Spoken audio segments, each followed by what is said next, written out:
Yeah, it's one of those tough things as we get older.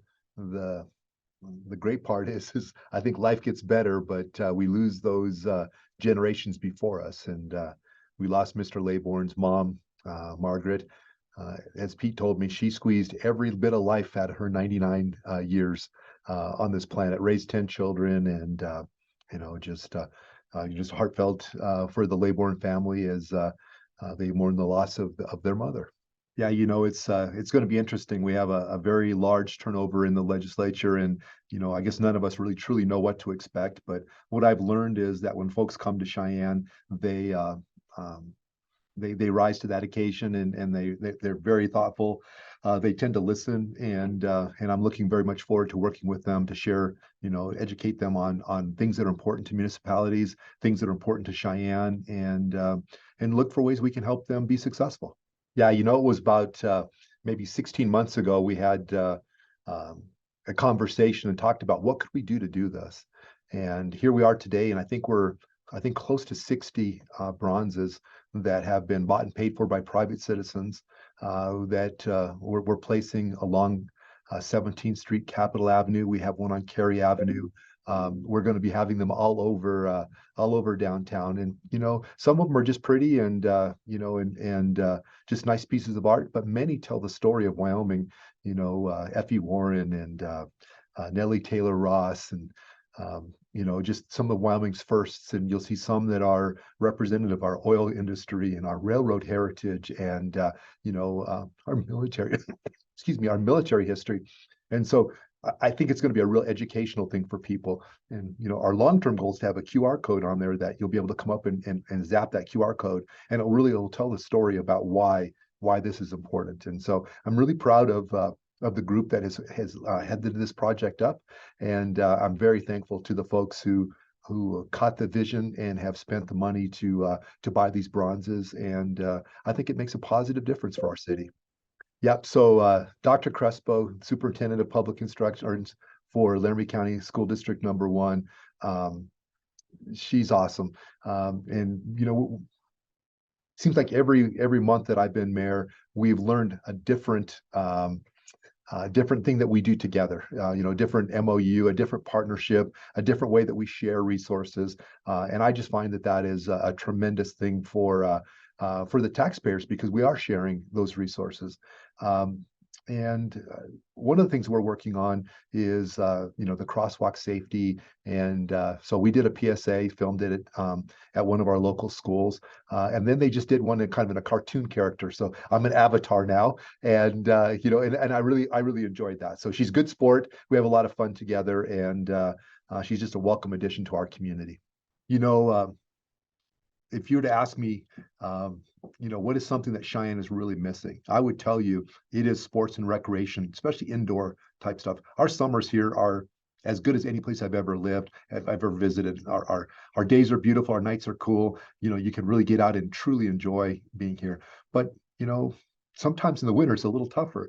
And so for families trying to find things to do, for kids trying to find places to recreate, for our sports teams to be able to continue to work on their skills and to play games, a facility like this is really important.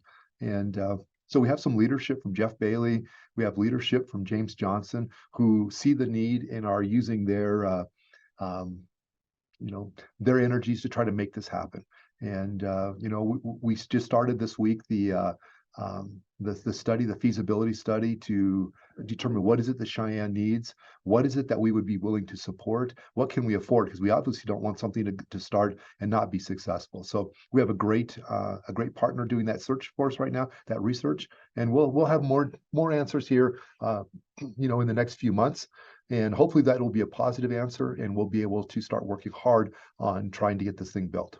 The Hynds building's been empty. Well, I guess there's some art on the main floor, but truly it's been empty for close to 40 years now.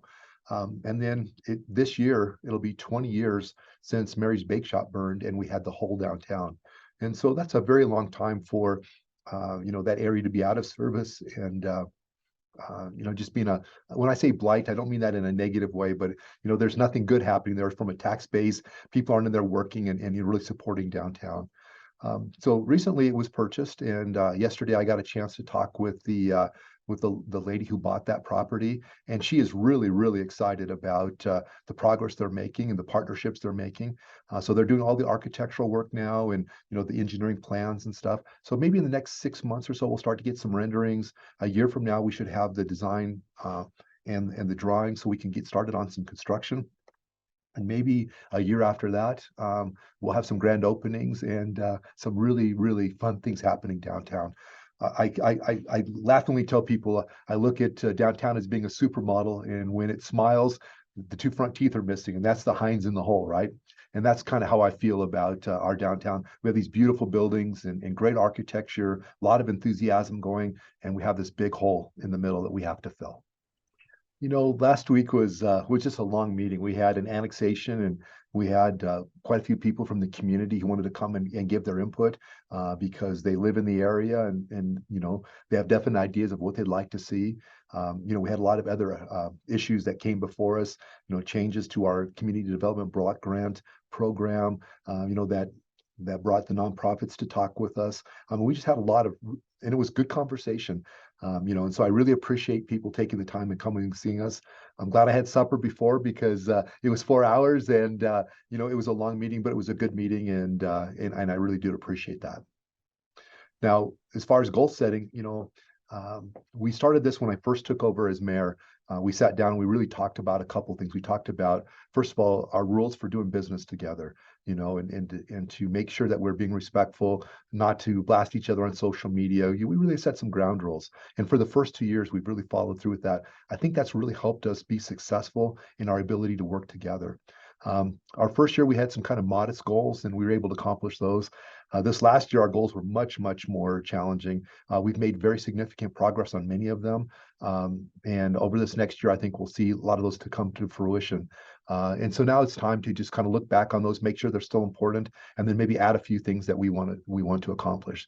I think with the Colorado River Compact, I think we're going to see some attention to trying to make Cheyenne more water wise, getting rid of non-functional turf, or starting to eliminate some of that. Trying to be more water wise as we move into what I think are going to be some very tough times for water. My guess is that we will leave our current goals on our list to be worked through. Some things like the Thomas Heights, drainage issues, we have come a long ways, and I think we're within, a month or two of solving, that problem. Surface water drainage is a real critical thing. I think by the middle of the next year, we'll have that problem, our goal met with that one. I think another one that we might see come onto our list might be housing, and what can we do as a community to create more and attainable, affordable housing. So I'm interested to see what the city council comes up with, and maybe next week we'll be able to report some of those issues to you.